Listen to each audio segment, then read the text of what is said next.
मनीष फिर से बंद हो गया तेरा सब कुछ।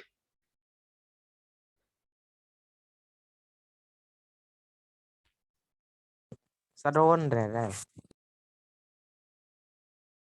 ऑन नहीं रखो बेटा।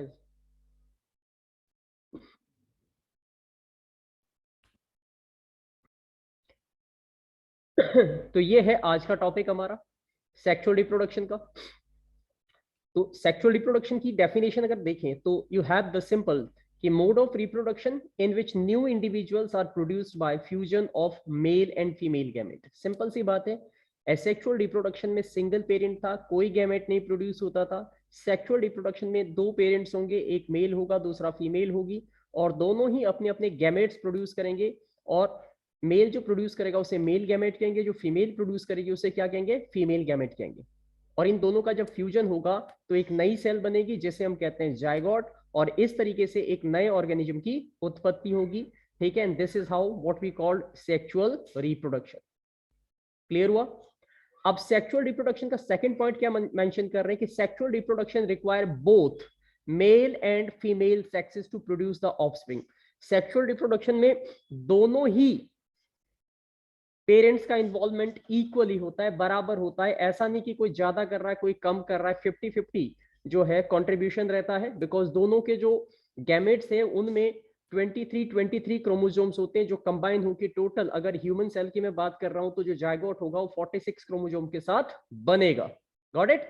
Sexual reproduction create large number of variation. और सबसे बड़ी बात जो सेक्सुअल रिप्रोडक्शन की है वो ये है कि बहुत सारे जो वेरिएशन देखने को मिलते हैं, जो दुनिया में इतनी सारी स्पीशीज पैदा हुई है, वो सिर्फ और सिर्फ सेक्सुअल रिप्रोडक्शन की वजह से ही हुई है।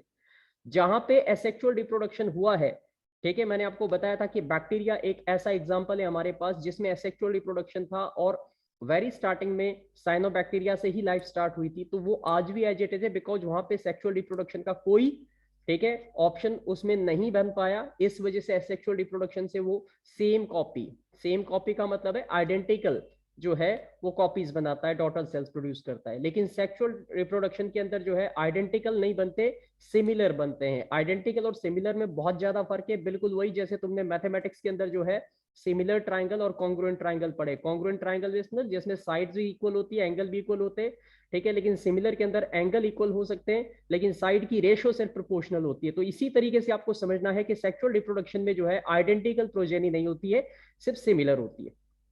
ओके, अब आगे देखते हैं। यहां पे हम जो सेक्सुअल रिप्रोडक्शन में सबसे पहले बात करेंगे वो फ्लावर की करेंगे। अपने स्क्रीन पे देखिए और ध्यान से देखिए कि ये जो फ्लावर का डायग्राम है, this is quite important, because ये 2 नंबर या 3 मार्क्स में आपको एग्जाम में डायरेक्टली ड्रॉ करने के लिए आ जाता है। या फिर वो अगर डायग्राम दे रहे हैं तो वो लेबलिंग आपसे पूछ सकते हैं, ABCD करके वो दिया होगा वहां पे, फिलअप्स आपको करने होंगे उसमें।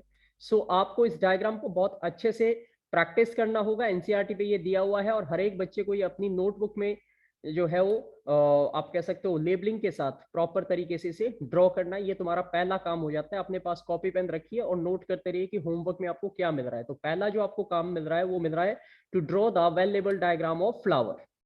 एंड दिस इज, ये फ्लावर ही हमें जो सेक्सुअल रिप्रोडक्शन प्लांट्स के बारे में हमें बताएगा। इससे पहले हमने प्लांट में एसेक्सुअल रिप्रोडक्शन के बारे में पढ़ा था और उसमें मैंने आपको वेजिटेटिव प्रोपिगेशन की बात की थी, यानी कि वहां पे फ्लावर का कोई भी रोल नहीं था, कोई भी एटॉल कुछ भी नहीं था। बिकॉज फ्लावर जहां पे आ जाता है वहां पे गैमेट्स का इन्वॉल्वमेंट हो जाता है। तो फ्लावरिंग प्लांट के अंदर याद रखिएगा जितने भी फ्लावरिंग प्लांट है उनके अंदर सेक्सुअल मोड ऑफ रिप्रोडक्शन होता है। अब वो कैसे होता है उसी को मैं इसमें समझाने की कोशिश करूंगा। ध्यान से सबसे पहले लेबलिंग पे आते हैं। अगर आप ध्यान से लेबलिंग पे देखें तो सबसे ये बीच में जो आपको ग्रीन कलर का पोर्शन दिखाई दे रहा है ये है ovary. This is the female part of the flower, ovary, ठीक है। इसे हम कार्पल कहते हैं, गायनीशियम कहते हैं, कई नाम होते हैं इसके। इस ओवरी के जस्ट ऊपर की तरफ एक ट्यूब जा रही है ऐसे करके। अगर आप मेरे ये कर्जर को देख पा रहे हो, ये एरो जो घूम रहा है उसको फील कीजिए। तो ये जो ट्यूब जा रही है इसको कहते हैं style, this is called the style. और इसके टॉप पे जहां पे ये क्या रिसीव करता है, पॉलन ग्रेन, इसे कहते हैं stigma, this is called the stigma, ठीक है। तो ये पूरे का पूरा स्टिग्मा, स्टाइल और ओवरी तीनों मिलके क्या बनाते हैं, it is the female reproductive part of flower. Clear? उसके बाद अगर दूसरे पॉइंट पे आ जाए बेटा, तो यहां पे आप जो है मेल पार्ट को भी देख पा रहे हो। ये जो छोटे छोटे आपको साइड में पार्ट्स नजर आ रहे हैं इन्हें एंथर कहा जाता है, दे आर द एंथर। और ये मेल रिप्रोडक्टिव पार्ट्स होते हैं फ्लावर के, एंथर। एंथर में अगर ध्यान से देखें तो ये भी 2 पार्ट से मिलकर बना होता है। ऊपर जो आपको ये नोब सी दिखाई दे रही है जो बाइलोब्ड है, इसको हम कहते हैं एंथर, और इस एंथर के नीचे जिस पे ये एंथर टेका हुआ है, ठीक है, उसे फिलामेंट कहा जाता है। क्या कहते हैं? फिलामेंट। और इन दोनों को कंबाइंडली जो है स्टेमन कहा जाता है। तो अगर आपसे पूछा जाता है कि फ्लावर के अंदर मेल पार्ट का नाम क्या है, तो आंसर बोलेंगे स्टेमन, और फीमेल पार्ट का नाम क्या है? कार्पल। तो कार्पल 3 चीजों से बना है आपका, स्टिग्मा, स्टाइल और ओवरी, और स्टेमन भी आपका 2 चीजों से बना है, एंथर और फिलामेंट। ध्यान दीजिएगा मेरी बातों पे। अब बाकी चीजों का क्या रोल होता है, ध्यान से देखिए। Excuse me. अगर आप ध्यान से देखोगे तो जो फ्लावर के कलर्ड पार्ट है, जिनको हम सिंपली क्या बोलते हैं? पेटल्स बोलते हैं, ठीक है। वो पार्ट जो कलर्ड होते हैं, जो देखने में काफी अट्रैक्टिव होते हैं, उनको पेटल्स कहा जाता है। और उनका मेन फंक्शन होता है इंसेक्ट को अपनी तरफ अट्रैक्ट करना, क्योंकि पॉलिनेशन इंसेक्ट के थ्रू ही होगा। ये एंथर के ऊपर जो छोटे छोटे पार्टिकल्स होते हैं, जिनको हम इनके गैमेट्स कहेंगे, वो होते पोलन ग्रेन। वो पार्टिकल धूल की तरह होते हैं। अगर कभी फ्लावर को देखोगे तो तुम्हारे हाथों पे टच करने पे ऐसा लगेगा जैसे येलो कलर का पाउडर लग गया है।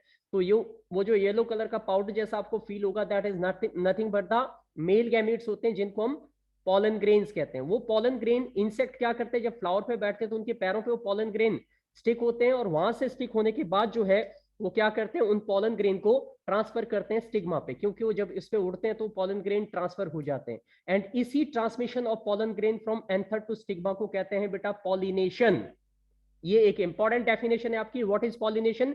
Transfer of pollen grain from anther to stigma is called pollination. ध्यान से सुनना मेरी बात, और उसके बाद उसे समझने की कोशिश करना, फिर सेल्फ स्टडी से ही आपको समझ में आएगी बातें बाद में, ठीक है। तो ये मेल पार्ट मैंने बता दिया, फीमेल पार्ट बता दिया, फीमेल पार्ट के कितने सब पार्ट है ये मैंने आपको बता दिया, मेल के कितने सब पार्ट है ये मैंने आपको बता दिया, ठीक है। ये जो ग्रीन कलर के पार्ट अगर आपको नीचे दिख रही, लीफ जैसी दिख रही, इन्हें सेपल्स कहा जाता है। They are called sepal. इनका मेन फंक्शन क्या होता है? फ्लावर खिलने से पहले एक बर्ड होता है जिसको कली कहते हैं, ठीक है। तो उस टाइम पे ये उसको कवर करते हैं, और अभी इसका फंक्शन क्या होता है? अभी ये प्रोटेक्शन करते हैं, प्लस ग्रीन होने की वजह से फोटोसिंथेसिस भी करते हैं, ताकि प्लांट के लिए या फ्लावर के लिए फूड का प्रोडक्शन कर सके। और सबसे नीचे वाला पार्ट जो कि यहाँ पे लेबल नहीं किया गया, मैं उसे बता देता हूँ, जिसको मैं ये जिसपे पूरे का पूरा फ्लावर टिका हुआ है, इसे इसका क्या कहते हैं? पेडिसल कहा जाता है। This is the base of the flower. तो ये कुल मिला के इतनी लेबलिंग आपको क्लियर होनी चाहिए। अगर आपसे कोई पूछता है पेटल का फंक्शन क्या है, तो इसका फंक्शन होता है इंसेक्ट को अट्रैक्ट करना ताकि पॉलिनेशन हो सके, ठीक है। इस ओवरी का फंक्शन क्या है? ओवरी के अंदर जो छोटे छोटे पार्ट आपको दिखाई दे रहे हैं, दाने से नजर आ रहे हैं व्हाइट कलर से, दे आर द ओव्यूल। ये जो ओव्यूल है ये फीमेल गैमेट से बेटा, they are the female gamete. Female gamete जो है फ्लावर के अंदर क्या कहलाएंगे? ओव्यूल है। मेल गैमेट को पॉलन ग्रेन बोलेंगे फ्लावर के अंदर। ध्यान देना, एनिमल्स की बात जब हम करेंगे, ह्यूमन की बात करेंगे, तो गैमेट्स के अलग नाम होंगे। यहाँ पे गैमेट्स के नाम समझ लीजिए अच्छे से, कि मेल गैमेट जो होता है प्लांट का, that is called the pollen grain, और फीमेल गैमेट जो होता है दैट इज कॉल्ड ओव्यूल। तो ये पॉलन ग्रेन जब यहाँ से ट्रांसफर होके इस स्टिग्मा पे पहुंचेंगे, तो स्टिग्मा के थ्रू ये जो पाइप आपको स्टाइल दिख रही है, उसके थ्रू एक पॉलन ट्यूब डेवलप होगी, जो इन पॉलन ग्रेन को यहाँ लाके इन ओव्यूल के साथ फ्यूज करवाएगी। और इसी फ्यूजन से जो है क्या बनेगा आपका? फर्टिलाइजेशन होगा, और उस फर्टिलाइजेशन के बाद जो ओव्यूल है वो सीड में कन्वर्ट हो जाएगा, and this is what we called, ये जायगोट बन जाएगा। तो फिर उसके बाद वो मैच्योर, ये ओवरी जो है वो बाद में फ्रूट का शेप ले लेगी। फ्रूट मतलब ये फ्लावर के बाकी सारे पार्ट पॉलिनेशन के बाद खत्म हो जाएंगे, और सिर्फ ये ओवरी बचेगी, ठीक है। और ये ओवरी धीरे धीरे स्वेलअप करेगी, मैच्योर होगी, और अंदर जितने भी सीड्स है जो फर्टिलाइज हुए थे, वो सीड्स अपने आप में एक प्लांट, बेबी प्लांट बन जाएंगे। और सूटेबल कंडीशन में जब वो सीड्स सॉइल पे गिरेंगे, उनको पानी और अच्छे से वार्मथ मिलेगा, they will grow into new plant. तो this is how you can see कि यहाँ पे मेल और फीमेल गैमेट का फर्टिलाइजेशन हो रहा है। तो this is a type of sexual reproduction in the flowering plant. अब आपसे सवाल ये आता है कि फ्लावर क्या होता है, तो आप बोलोगे फ्लावर जो है वो क्या होता है? रिप्रोडक्टिव ऑर्गन होता है। किसका? प्लांट का, ठीक है। प्लांट का रिप्रोडक्टिव ऑर्गन का नाम क्या हो गया? फ्लावर। फ्लावर 2 टाइप के होते हैं बेटा आपके, unisexual flower, bisexual flower. Unisexual flower वो फ्लावर होते हैं, ठीक है, जिनमें सिर्फ एक ही सेक्स होगा। कहने का मतलब या तो उसमें सिर्फ मेल पार्ट होगा या फिर फीमेल पार्ट होगा। ये जो आपको डायग्राम दिखाई दे रहा है, ये बाइसेक्सुअल फ्लावर है। इसमें आपको फीमेल यानी कि ओवरी भी दिखाई दे रही है और एंथर भी दिखाई दे रही है। तो ऐसे फ्लावर को जिसमें ओवरी और एंथर एक ही फ्लावर में हो, उसे बाइसेक्सुअल फ्लावर कहते हैं। और जिसके अंदर सिर्फ एक ही हो, या तो ओवरी ओवरी हो या फिर एंथर एंथर हो, उसे यूनिसेक्सुअल फ्लावर कहा जाता है। क्लियर हो गया? तो अब ये नीचे जो लिखा हुआ है उसको भी पढ़ लेते हैं। इसमें बता रहे कि स्टेमन, स्टेमन जो है male reproductive part of the flower होता है। दो सवाल बनते हैं। पहला सवाल बनता है कि प्लांट के अंदर रिप्रोडक्टिव ऑर्गन का नाम बताओ, तो आपका आंसर होगा फ्लावर। दूसरा क्वेश्चन बनता है कि मेल रिप्रोडक्टिव पार्ट फ्लावर के अंदर क्या होता है, तो आपका आंसर होगा स्टेमन, जो कि एंथर और फिलामेंट से मिलकर बना होता है। ठीक है। तीसरा क्वेश्चन बनता है कि फ्लावर के अंदर फीमेल रिप्रोडक्टिव पार्ट को क्या कहते हैं, तो आंसर होगा कार्पल। और ये किससे बना होता है, कितने पार्ट्स इसमें, स्टिग्मा, स्टाइल और ओवरी। क्लियर हो गया। तो ये बातें बड़े ध्यान से आपको सुननी है। अब आगे बढ़ते हैं नेक्स्ट पॉइंट की तरफ बेटा। यहां पे देखिए, फ्लावर जो है reproduce by the sexual method known as pollination. तो यहां पे ध्यान से सुनना कि जो फ्लावर्स है वो रिप्रोडक्टिव ऑर्गन है प्लांट का, और यहां पे पॉलिनेशन होता है। थोड़ी देर पहले मैंने आपको पॉलिनेशन की प्रोसेस बताई कि एंथर के ऊपर जो पॉलन ग्रेन है वो ट्रांसफर होके जब स्टिग्मा पे आते हैं, तो this is what we called pollen grain. इसे पॉलन ग्रेन कहते हैं। ये पॉलन ग्रेन जब ट्रांसफर होकर स्टिग्मा पे आता है, तो इस ट्रांसफर को, इस मूवमेंट को, एंथर से स्टिग्मा तक पहुंचने की प्रोसेस को क्या कहते हैं, this is called pollination. Remember it.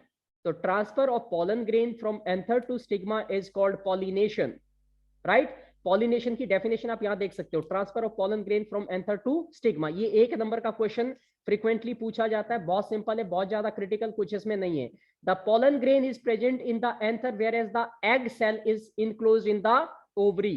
तो ध्यान रखना, जो मेल गैमेट्स होते हैं वो कहां पे होते हैं, एंथर में होते हैं, जिन्हें पॉलन ग्रेन कहते हैं। और फीमेल गैमेट जो है वो ओवरी के अंदर है, जिसको हम ओव्यूल के नाम से जानते हैं। और ये पॉलन ग्रेन और ओव्यूल जब फ्यूज होंगे, फर्टिलाइज होंगे, तो उसे कहेंगे फर्टिलाइजेशन। और उसके बाद जो पहला सेल बनेगा, जायगोट जो बनेगा, वो जायगोट जो है वो सीड को जर्मिनेट करेगा, यानी कि उससे सीड बनेगा, वही उसका बेबी प्लांट होता है। ठीक है, तो रिमेंबर इट। अब आगे देखिए, आगे कुछ इंपॉर्टेंट बातें और है हमारे पास, ध्यान से देखो। ये लो, the pollination can happen in two way. जो पॉलिनेशन है बेटा वो तुम्हारा दो तरीके से होता है, सेल्फ पॉलिनेशन होता है, क्रॉस पॉलिनेशन होता है। दोनों को मैं एक्सप्लेन करता हूं, ध्यान से सुनिएगा। सेल्फ पॉलिनेशन की डेफिनेशन में इन्होंने लिखा है, self pollination is the transfer of pollen grain by natural process such as wind और इंसेक्ट। तो सबसे पहले इसे जानते हैं कि ये सेल्फ पॉलिनेशन का मतलब क्या होता है। सेल्फ पॉलिनेशन का मतलब होता है, ठीक है, कि ऐसा पॉलिनेशन जहां पे क्या होता है एक ही फ्लावर है, जैसे थोड़ी देर पहले जो हमने डायग्राम देखा था बाइसेक्सुअल फ्लावर का, ठीक है, उसमें एक ही फ्लावर के अंदर दोनों पार्ट है, मेल पार्ट भी और फीमेल पार्ट भी है। तो उसी के एंथर से पॉलन ग्रेन निकलेंगे और उसी के फ्लावर के स्टिग्मा के ऊपर जो है स्टिक हो जाएंगे। तो एक ही फ्लावर के अंदर जब क्या होते हैं, ठीक है, ट्रांसफर होता है पॉलन ग्रेन का सेम फ्लावर से सेम स्टिग्मा के ऊपर, this is what we call self pollination, transfer of pollen grain. और ये नेचुरल तरीके से होता है। कैसे होता है, नेचुरल तरीके से होता है। ध्यान से सुनिएगा, नेचुरल मतलब हवा से उड़ के आ सकते हैं पॉलन ग्रेन, बहुत हल्के होते हैं, they are just like the dust particle की तरह होते हैं।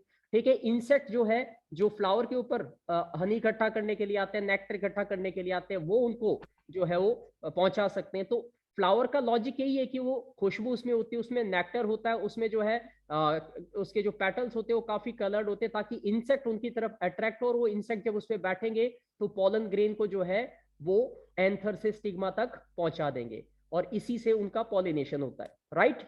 दूसरा टाइप का जो आपका पॉलिनेशन होता है उसे कहते हैं क्रॉस पॉलिनेशन। ये क्वेश्चन 2 मार्क्स में एग्जाम में आता है, differentiate between self pollination and cross pollination. Example इनके पूछे जाते हैं कि सेल्फ पॉलिनेशन का एग्जाम्पल दो, क्रॉस पॉलिनेशन का एग्जाम्पल दो। तो cross pollination is the transfer of pollen grain through manual method. पहली बात तो है मैनुअल, मैनुअल मतलब इंसानों के द्वारा किया जाता है दो डिफरेंट फ्लावर के बीच में, या आप ये कह सकते हो जब दो अलग अलग फ्लावर हो, अगर सेम फ्लावर है, सेम फ्लावर पे स्टिग्मा भी है, एंथर भी है, उसी एंथर से पॉलन ग्रेन उड़ के कहां पे आ रहे, उसी फ्लावर के स्टिग्मा पे आ रहे, तो सेल्फ पॉलिनेशन। अगर दो डिफरेंट फ्लावर है तो एक फ्लावर के पॉलन ग्रेन अगर इंसेक्ट या हवा के द्वारा जो है दूसरे फ्लावर के स्टिग्मा तक, ओवरी तक लाए जाते हैं, तो that is called cross pollination. दो डिफरेंट फ्लावर्स से अगर ट्रांसमिशन हो रहा है, पॉलिनेशन हो रहा है, तो क्रॉस पॉलिनेशन। सेम फ्लावर पे हो रहा है तो सेल्फ पॉलिनेशन। ये बार बार मैं रिपीट कर रहा हूं, इसका मतलब है कि it's very important according to examination point of view. अब ये जो डायग्राम है बेटा, ये क्वेश्चन तुम्हारा 3 to 5 मार्क्स में एग्जाम में कंफर्म में आता है, और ये एनसीईआरटी में तुम्हारा डायग्राम है। फिर से ये दूसरा टास्क तुम्हारा है, ये डायग्राम आपको कॉपी पे ड्रॉ करना है और बिल्कुल अच्छे से आना चाहिए। बिकॉज ये 3 नंबर का क्वेश्चन या 3 to 5 मार्क्स का क्वेश्चन है। अगर डायग्राम के साथ एक्सप्लेनेशन आता है तो 5 नंबर में ये सवाल आएगा, और अगर आपके पास डायग्राम ही डायग्राम पूछा जाता है तो 3 मार्क में ये क्वेश्चन आएगा। एंड ये मस्ट क्वेश्चन है, मतलब ये क्वेश्चन आने ही आने, इसमें कोई शक नहीं कर सकते तुम कि ये तो आने ऐसे क्वेश्चन है जो डेफिनेटली पूछे जाएंगे। सो सी, ये जो आपको डायग्राम दिखाई दे रहा है ये पूरे का पूरा, ये बेटा फीमेल रिप्रोडक्टिव पार्ट है फ्लावर का, जो थोड़ी देर पहले हमने पढ़ा था। ये ओवरी है नीचे आपकी, ये ऊपर की तरफ आपको स्टाइल दिखाई दे रहा है, और टॉप पे ये स्टिग्मा। तो इसको थोड़ा सा बड़ा एक्सटेंड करके दिखाने की कोशिश की है इन्होंने, ठीक है। तो ये बता रहे कि when the pollination occurs the pollen grain start germinating as shown in the figure. तो ये इस तरीके से, अब पॉलिनेशन हो गया तो पॉलिनेशन के बाद ये फर्टिलाइजेशन की प्रोसेस कैसे होती है उसको समझा रहा हूं मैं तुम्हें। This is what we called fertilisation in the flowering plant, ये हेडिंग है इसकी। तो ये दो ऊपर जो आपको डॉट्स दिखाई दे रहे डायग्राम के ऊपर, ठीक है, ये पॉलन ग्रेन है जो ट्रांसमिट, यानी कि पॉलिनेशन हो चुका है, पॉलन ग्रेन यहाँ पे पहुंच चुके हैं। अब अगला पार्ट क्या है, नेक्स्ट पॉइंट में क्या है, ये पॉलन ग्रेन जो है इस स्टिग्मा पे जब स्टिक करेंगे तो स्टिग्मा के ऊपर एक खास तरीके का एंजाइम होता है जो इन पॉलन ग्रेन को क्या करेगा, जर्मिनेट करेगा, यानी कि इनके अंदर से एक आउट ग्रोथ निकलेंगी जिसे हम बोलते हैं पॉलन ट्यूब। ये देखिए पॉलन ट्यूब एक पॉलन ग्रेन की काफी नीचे यहां तक आ चुकी है, और दूसरे पॉलन ग्रेन की अभी निकलनी शुरू हुई है, लाइक दिस। तो ये जो पॉलन ग्रेन्स है, ये पॉलन ग्रेन जैसे ही जर्मिनेट करेंगे तो इसके अंदर, इस पॉलन ग्रेन के अंदर एक न्यूक्लियस है, और वो न्यूक्लियस क्या है, वो असल में गैमेट है, उसके अंदर मेल गैमेट है। तो ये इस ट्यूब से होता हुआ ऐसे नीचे एंटर करेगा, ये एरो देखते रहिए जो मैं मूव कर रहा हूं ऐसे करके, और यहां से इसकी एंट्री होगी बेटा, यहां से एंट्री होगी, इसको माइक्रोपाइलर एंड कहा जाता है, ठीक है। ये पूरी की पूरी जो आपको यहां दिखाई दे रही है ओवरी का स्ट्रक्चर दिखा रखा है, और ये ओवरी के अंदर एक सिंगल ओव्यूल दिखा रखा है। ये ओव्यूल असल में क्या है, ये फीमेल गैमेट है। तो ये मेल गैमेट जो है यहां से पॉलन ग्रेन से अपनी एक ट्यूब बना के अंदर आ रहा है, और यहां पे इस फीमेल गैमेट के अंदर घुस के इसे फर्टिलाइज करेगा। तो फर्टिलाइजेशन का मतलब ही क्या होता है, fusion of male and female gamete is called fertilisation. Got it. तो ये फीमेल जर्म सेल है, और ये ओवरी के अंदर ये सिंगल ओव्यूल दिखा रखा है, और यहां से ये डायग्राम जो है आपको ये बताता है कि किस तरीके से पॉलन ग्रेन जर्मिनेट करके एक ट्यूब बनाता है जिसे पॉलन ट्यूब कहते हैं, और उसके अंदर से उसका गैमेट मूव करके यहाँ ओवरी के अंदर इस एग को फर्टिलाइज करता है। And this is the fertilisation in the flowering plants, ठीक है। तो after the pollen land on the suitable stigma, it has to reach the female germ cell which is in the ovary, जो कि ovary के अंदर होती है। और ये डायग्राम आपको यही बता रहा है कि ये फर्टिलाइजेशन की प्रोसेस कैसे हो रही है। So it's quite important diagram, ठीक है, it's quite important concept, because this concept is giving you minimum 3 marks, maximum 5 marks. ये क्वेश्चन कंफर्म होता है, एग्जाम में आना ही आना होता है इसे, क्योंकि प्लांट पार्ट में से ये सबसे इंपॉर्टेंट पोर्शन होता है।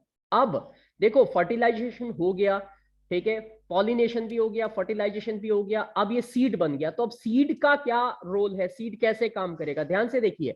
After the fertilisation the zygote divides several time to form the embryo within the ovule. सबसे पहले जब फर्टिलाइजेशन हुआ तो पहली सेल का नाम आपको याद रखना, क्या बोलेंगे, जाइगोट। ये लिखा हुआ है ZYGOTE, जाइगोट। वो फिर जब एक जाइगोट बनेगा, एक सेल बनेगी, तो 1 से 2 सेल का डिवीजन शुरू हो जाएगा, और इस तरीके से कई बार मल्टीप्लाई करके वो एक बंच ऑफ सेल बन जाएगा जिसे हम बोलेंगे एम्ब्रियो। तो ग्रुप ऑफ सेल या बंच ऑफ सेल को क्या कहेंगे, embryo within the ovule. और ये ओव्यूल के अंदर ही हो रहा है, और ओव्यूल कौन सा है, ये ओव्यूल है, ये देखो इसकी बात कर रही है, ये ओव्यूल है, ये वाला portion, this is the ovule. इसके अंदर ये सारी प्रोसेस हो रही है, और फिर ये ओव्यूल धीरे धीरे किस में कन्वर्ट हो जाएगा, ये इस तरीके के एक सीड में कन्वर्ट हो जाएगा। तो ovule develop through a coat, ovule के बाहर एक हार्ड कोट डेवलप होगा ग्रेजुअली, और वो हार्ड कोट क्या कहलाएगा, सीड का सीड कोट कहलाएगा। कोई भी सीड तुम देखते हो दाल का या किसी भी चीज का, उसके बाहर एक छिलका होता है, उसी को क्या कहते हैं, उसका सीड कोट कहते हैं, that is the seed coat. और ये सीड का डायग्राम ध्यान से देखो, ये तुम अपने घर में एक्टिविटी करके देख सकते हो। चने सबके घर में होते हैं, 2-4 दाने लीजिए बेटा, पानी में डाल दीजिए उनको, किसी छोटी सी कटोरी में पानी लीजिए, उसमें भिगो दीजिए, वो सॉफ्ट हो जाएंगे। उसके बाद उसका छिलका उतार के, ठीक है, आप अंदर से इस तरीके के पोर्शन को खोल के देख सकते हो, और ये बीच में आपको एक छोटा सा पार्ट मिलेगा ऐसे करके, यही है आपका असली एम्ब्रियो, ठीक है। इसका ऊपर वाला पार्ट जो है प्लूम्यूल कहलाता है, नीचे वाला जो रेडिकल कहलाता है। रेडिकल से रूट पैदा होते हैं, और प्लूम्यूल से शूट डेवलप होगा। और ये जो आपको ये 2 पार्ट दिखाई दे रहे हैं ऐसे करके, जिनको हम दाल के रूप में खाते हैं, वो असल में इस बेबी प्लांट का फूड होता है। जब इसे हम सॉइल में डालते हैं, तो जब तक ये प्लांट ग्रो नहीं करेगा, इसके पास ग्रीन लीफ नहीं होगी, तब तक ये फोटोसिंथेसिस नहीं कर सकता, अपना खाना खुद नहीं बना सकता, तो तब तक ये फूड इन्हीं ठीक है, कॉटिलिडन से लेता रहेगा, जिनको हम सीड लीफ भी कहते हैं। ठीक है, तो ये सीड का डायग्राम मैंने बता दिया। मैंने सबसे पहले आपको क्या बताया, फ्लावर बताया, फ्लावर की लेबलिंग बताई, उसमें मेल फीमेल के पार्ट बताए। उसके बाद मैंने ये बताया कि वो जो है मेल गैमेट्स क्या होते हैं, तो वो पॉलन ग्रेन थे। फीमेल गैमेट हमने ओव्यूल पढ़ा। ओव्यूल कहाँ होता है, ओवरी में होता है। पॉलन ग्रेन कहाँ होते हैं, एंथर में होते हैं। फिर वो पॉलन ग्रेन एंथर से ट्रांसफर होके कहाँ पे आए, स्टिग्मा पे आए। इस प्रोसेस का नाम था पॉलिनेशन।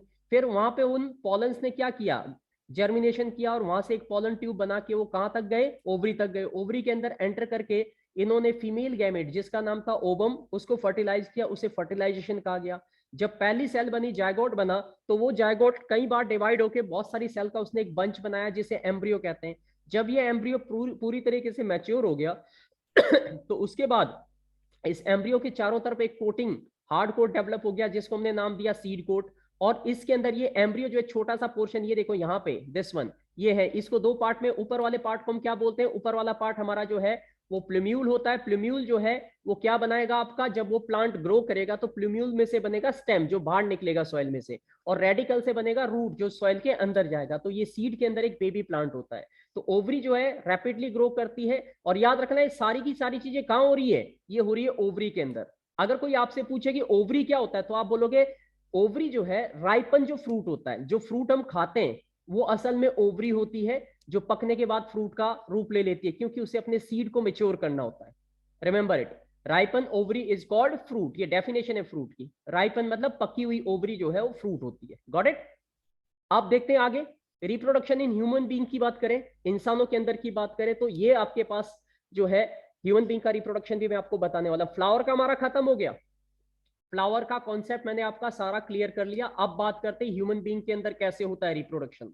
तो ध्यान से देखिए, इंसानों के अंदर भी सिंपल सी बात है, सेक्सुअल रिप्रोडक्शन होता है। तो अगर सेक्सुअल रिप्रोडक्शन होता है तो मेल और फीमेल दो लोगों का उसमें इन्वॉल्वमेंट होता है। One is playing as a mother and one is playing as a father. और दोनों के गैमेट जब फ्यूज होते हैं तो उस फ्यूजन को हम कहते हैं फर्टिलाइजेशन। एंड रिमेंबर, जैसे ओवरी के अंदर फर्टिलाइजेशन हुआ था, ऐसे ही ठीक है ह्यूमन के अंदर भी फीमेल की बॉडी के अंदर फर्टिलाइजेशन होता है। ठीक है, फीमेल जो बॉडी होती है, जो फीमेल होती है, ह्यूमन फीमेल होती है, उसकी बॉडी के अंदर फर्टिलाइजेशन होता है। कहां होता है, ये होता है ठीक है आपका जो है ओवरी के जस्ट बाहर की तरफ, जिसे हम कहते हैं फेलोपियन ट्यूब, वहां पे फर्टिलाइजेशन होता है। तो डायग्राम के साथ सारी बातें मैं डिटेल में समझाने की कोशिश करूंगा आपको। ठीक है, सो देखिए, सबसे पहले कुछ बातें जानना जरूरी है। ये स्क्रीन पे आ रही चीजों को ध्यान से देखिए। ये बोल रहे कि in human reproduction occurred sexually, इंसानों के अंदर जो रिप्रोडक्शन है वो सेक्सुअल तरीके से होता है। सेक्सुअली का मतलब है दे प्रोड्यूस द गैमेट, और वो गैमेट फिर फ्यूज करेंगे। फ्यूजन के बाद फर्टिलाइजेशन होगा, फर्टिलाइजेशन के बाद जायगोट बनेगा, फिर वो जायगोट माँ के पेट में 9 महीने तक ठीक है डेवलप करेगा, एक कंप्लीट बेबी बनेगा, और फिर उसका बर्थ होगा। तो ये बहुत स्लो प्रोसेस है, 9 महीने लगते हैं सब चीजों को कंप्लीट होने में। ठीक है, अब देखो अगले लाइन में क्या लिखा हुआ है, स्क्रीन पे देखते रहिए सारे बच्चे, अपने सामने लिखा है puberty is the time when the juvenile body of a person start sexual maturation। Juvenile का मतलब होता है जब आप चाइल्डहुड में होते हो, बचपन का जो टाइम था आपका, जब वो कंप्लीट होता है तो आपका एक नई, जिसको तुम टीनेज भी बोलते हो, जब आप टीनेज में आते हो, टीनेज का मतलब है 11 के बाद 12, 12 के बाद आता है 13, तो टीन लगने लगता है जब एज में बच्चों के, तो उसको बोलते हैं टीनेज, और ये लगभग 19 तक चलता है। तो इस ड्यूरेशन में एक स्टेज होती है जिसको कहते हैं प्यूबर्टी। 8th क्लास में आप लोगों ने ये पढ़ा जरूर होगा। प्यूबर्टी क्या होता है, जब सेक्सुअल मैच्योरिटी अचीव करने लगते हैं यंगस्टर, तो उसको कहते हैं प्यूबर्टी स्टेज। और ये शुरू होता है फीमेल के अंदर थोड़ा अर्ली स्टार्ट हो जाता है, लगभग 11-12 साल से हो जाता है, और मेल के अंदर ये 13-14 ईयर्स के बाद स्टार्ट होता है। इसीलिए नेचुरल वे में अगर देखें तो महिलाएं जो होती है वो जल्दी उनका एजिंग होती है, बुढ़ापा आता है, और मेल का थोड़ा सा स्लो आता है। ठीक है, नितेश म्यूट कर, समझ गए। तो ये प्यूबर्टी की स्टेज होती है, गॉट माय पॉइंट। और ये प्यूबर्टी की स्टेज क्या होती है, ये सेक्सुअल मैच्योरिटी होती है। तुम सब अभी इसी एज ग्रुप में चल रहे हो, इसीलिए तुम्हारी बॉडी के अंदर ऐसे बहुत सारे चेंजेस हो रहे, जो हॉर्मोन्स आपकी बॉडी में पहले कभी नहीं बने थे वो अब बन रहे। और इसी वजह से तुम्हारी बॉडी के अंदर ऐसे बहुत सारे चेंजेस हो रहे जिनको तुम समझ नहीं पाते, और इसी वजह से कई बच्चे जो है वो सही और गलत के बीच में डिसाइड नहीं कर पाते, और उनके साथ कुछ ऐसा कॉम्प्लिकेशंस आने लगती है जिसको वो किसी से शेयर भी नहीं कर पाते। तो ये टाइम ऐसा है जहां पे तुम्हें किसी अपने से बड़े से समझदार से, जिनसे तुम खुल के बात कर सको, उनको अपनी ऐसी कोई भी कॉम्प्लिकेशन है यू शुड शेयर, ताकि आपको सही गाइडलाइंस मिल सके। और ये एज सच में सबसे ज्यादा क्रिटिकल होती है। दैट्स वाई आप लोगों के लिए कोई ना कोई मेंटोर होना बहुत जरूरी है, कोई ना कोई अपना ऐसा होना जरूरी है जो आपको सही राह दिखा सके। अगर आप लोग ये सोचते हो कि हम फ्रेंड सर्कल में एक दूसरे से बात करके सॉर्ट आउट कर लेंगे, तो शायद तुम इस चीज का सॉल्यूशन नहीं निकाल सकते, क्योंकि तुम सबके सब सेम एज ग्रुप में और किसी को भी कोई एक्सपीरियंस सही और गलत का नहीं है। तो आप लोगों की जो भी गाइडलाइंस एक दूसरे के लिए रहेगी वो हमेशा ही गलत होगी, उसमें आप हमेशा गलतियां करोगे। तो अगर ऐसी कोई कॉम्प्लिकेशन है, इधर you have to consult the doctor और you have to consult your parents, so they can help you, क्योंकि वो इन सारी चीजों से निकल चुके, they have an experience, so they can help you better to understand all such things, right. आगे बढ़ते हैं। इसीलिए चैप्टर तुम्हारे लिए रखा गया है ताकि आप लोगों जिस एज ग्रुप में हो उस एज ग्रुप में आप इस कहानी को समझ लो, तो शायद आप अपने, ठीक है, अंदर होने वाले चेंजेस या अपने एनवायरनमेंट में होने वाले चेंजेस के प्रति जो है सही और गलत तरीके से अवेयर हो सकते हैं। ठीक है, तो ये बातें आपको समझनी है। आगे बढ़ते हैं हम नेक्स्ट पॉइंट की तरफ। अगला पॉइंट क्या लिखा हुआ है? Before puberty the body resources are used, ठीक है, mainly to grow and develop the organism to its adult size, and once this is achieve the puberty sets in. तो ये बता रहे कि बिफोर प्यूबर्टी, प्यूबर्टी से पहले, जब आप प्यूबर्टी से पहले थे, तो वो एज ग्रुप आपका कब था? जब आप 11 साल से पहले की उम्र को याद करो। जब आप 11 साल से पहले जो थे, यानी कि 5 साल से लेके और 11 साल की एज अगर आपको याद है तो उसे याद करने की कोशिश कीजिए। उस टाइम पे सिंपली आपकी बॉडी ग्रो कर रही थी, डेवलप कर रही थी, और आप सिंपल बहुत मस्त रहा करते थे। कोई भी कॉम्प्लिकेशंस आपके बॉडी में नहीं थी, किसी भी तरीके की इधर उधर की चीजें आपके दिमाग में नहीं आती थी, आपको सिर्फ खेलने से मतलब होता था। लेकिन अब चीजें बदल गई है। अब आपके उन खिलौनों में, उन डॉल्स में लड़कियों का मन नहीं लगता, लड़कों का उन खिलौनों में, उन कार्स में मन नहीं लगता जो टॉयज उनके पहले फेवरेट थे। मतलब चीजें बदल गई। और वो क्यों बदल रही है? बिकॉज तुम्हारे शरीर में इस टाइम पे कुछ स्पेशल हॉर्मोन्स प्रोड्यूस हो रहे हैं, और उन हॉर्मोन्स की वजह से जो केमिकल चेंजेस आपकी बॉडी में हो रहे हैं, वही वो केमिकल लोचा है जिसने तुम्हारे दिमाग को हिला रखा है और तुम सही और गलत को डिसाइड नहीं कर पाते। तो यहाँ पे बहुत संभल के रहना है, बहुत जरूरत है तुम्हें सही तरीके से चीजों को समझने और पकड़ने की, अपनी हेल्थ का ध्यान रखने की, because this time is very crucial in your life. पढ़ाई के लिए भी बहुत जरूरी है और तुम्हारी लाइफ की हेल्थ के लिए भी बहुत जरूरी है। तो आप लोगों के लिए इस टाइम पे बहुत संभल के, इसलिए you have to be very intelligent at this time. Alright. अब ये नितेश जो है अभी भी बंद करके बैठा हुआ है बेचारे। आधे बच्चों को तो प्रॉब्लम यही रहती है कि इनको तो जो है ना, ये गलती से इनको आना पड़ता है, लाचारी है इनकी आने की। ठीक है, सीखने के लिए नहीं आते आप लोग, मजबूरी में आते हो, लाचारी में, कि अगर फोटो नहीं होगी वहां पे तो एब्सेंट लग जाएगा। ये देखिए बंद पड़ा है फिर ये ओप्पो, इसने फिर बंद कर रखा है। कोई नहीं बेटा, यहाँ पे रिकॉर्डिंग रह गई ना मेरे पास। लास्ट में जब तुम्हारे डिसिप्लिन के नंबर लगाने होंगे ना, तो उस टाइम पे मैं तुम्हें, यह सारी चीजें मुझे मदद करेगी कि कौन कितना डिसिप्लिन निभाता है क्लास के अंदर, कौन कितना ईमानदार है बच्चा। चलो आगे देखिए। Some changes occurring during the puberty are common to boys and girls. अब ध्यान से देखना, कुछ चेंजेस जो प्यूबर्टी के टाइम में आपके बॉडी में, ये सब देखो, ये जो जितनी भी बातें मैं तुम्हें बता रहा हूं, ये तुम्हारे बॉडी में इस टाइम पे ये सारी चीजें हो रही है, और तुमसे बेहतर एक्सपीरियंस इसको कोई नहीं कर सकता, because you are the perfect example for all such things that I'm talking to you, and you knows that this all things is happening with you. ठीक है, तो some changes occurring during the puberty are common to boys and girls, whereas other changes are specific to boys and girls. तो कुछ तो दोनों में ही common मिलेंगे, कुछ ऐसे होते हैं जो सिर्फ बॉयज में होंगे, गर्ल्स में नहीं होंगे, कुछ ऐसे चेंजेस आपको देखने को मिलेंगे जो सिर्फ लड़कियों में होंगे, लड़कों में नहीं होंगे। तो हम इनको थोड़ा जानने की कोशिश करेंगे। ठीक है, नेक्स्ट स्लाइड के अंदर। तो अभी जो है देखिए सर, मैथ्स की क्लास स्टार्ट हो गई हमारी। बेटा अभी 10 बजे नहीं है तुम्हारी सर। आप पढ़ाओ सर, पढ़ाओ। पासवर्ड भेज दिया। सर आप पढ़ाओ सर, मैथ की क्लास नहीं। सर आप पढ़ाओ। सर मैथ की क्लास नहीं लेंगे, आप पढ़ा लो।